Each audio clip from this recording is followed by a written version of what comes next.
Hi everyone, the topic of today's video is hamstring stretches. I've had a couple of questions of late from patients about the best way to stretch your hamstrings, and there are a couple of different techniques that I use when I'm working with a patient, and I'm going to run through those today. So one of the things to remember when you're stretching the hamstrings is the hamstrings are a two-joint muscle. They're one of the few muscles in the body that crosses two joints, so crossing the hip joint here and also the knee joint. So if you don't have tension going into the muscle across both those joints, you can lose the stretch, or you can only stretch just the lower or just the higher part of the muscle. So a nice easy way to do them is just with a mat, and I'm going to kneel on one leg. The hamstring that I want to stretch, I'm going to put that leg forwards here. So the hamstring group comprises of three muscles. You've got the biceps femoris, semitendinosus and semimembranosus muscles. So first thing you need to do is make sure the knee is straight, the knee is locked here, that you're not bent. So knee is straight. The hamstrings are part of the posterior fascial chain. So I'm also going to put my calf muscle here on a stretch as well by pulling my toes back towards the knees. Then I'm going to take my hips into a little bit of an anterior tilt. Okay, so this puts tension along the whole of the hamstring muscle. And you notice that once I put my hips into that anterior tilt, keeping my toe pulled back, I don't need to flex my trunk much at all in order to bring on quite a strong stretch. Whereas if I come out of that hip tilt, okay, or I bend my knee a little bit, I can come down quite a long way and I don't get the stretch. Same as if I point my toes. Much easier to come down now. Whereas if I have all those three key factors working for me, toes back, knee lock, hips in a little bit of an anterior tilt. Then when I gently flex the trunk forwards, I get a really deep stretch. If you want to add a little bit more precision to the stretch, you can also play around with rolling the ankle and the foot in or out. Okay, and this will target either the lateral or the medial hamstrings. I'll just change positions so you can see that from a better angle. So what I was doing there is, instead of just having my foot straight, if I want to target, okay, the outer hamstring here, I roll my foot in.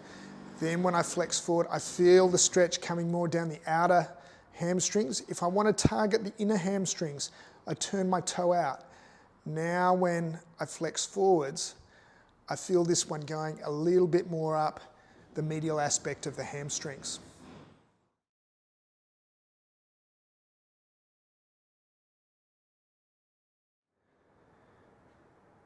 This hamstring stretch is a really basic one. You don't need any equipment for it, you don't need a mat, you don't need a gym bench. You can just do it as a warm-up if you're running. And all it requires is that you place your weight on one leg, the leg you're going to stretch, you place it forwards, knee straight, heel touching the ground, and again, I pull my toes back towards the knee.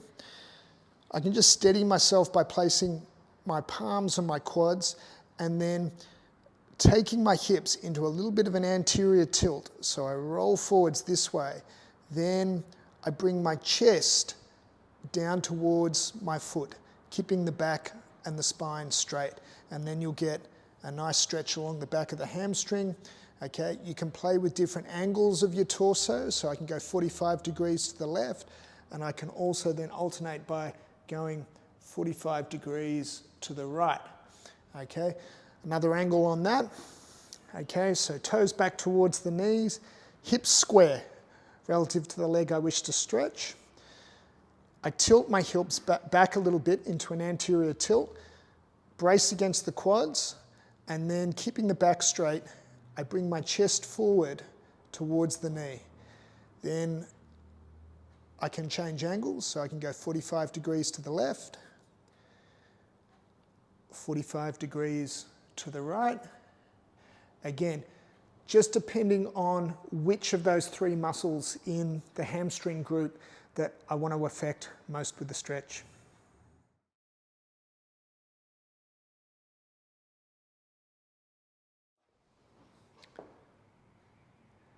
Method 3 is a combined hamstring and quad stretch. So for this hamstring stretch, you need a gym bench. If you don't have a gym bench, you can very easily do this at home using the side of a lounge suite or the side of your bed. So if I'm going to stretch my right hamstring, I start with the right leg up. I start with a bend in my knee, just to put the hamstring on a bit of a slack, take it out of tension. And this makes it a lot easier to get my left foot up. So I tuck the left foot up behind my hip on the gym bench.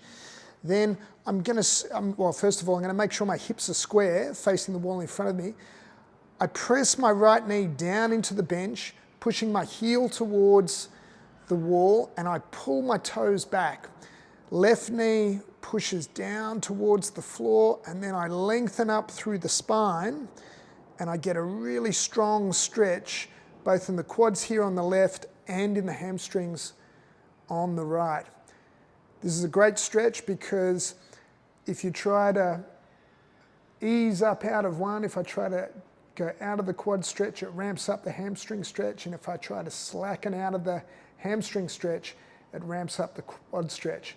And it's also great neuromuscular training for the brain to associate hamstring length on one side of the body with quadricep length on the other.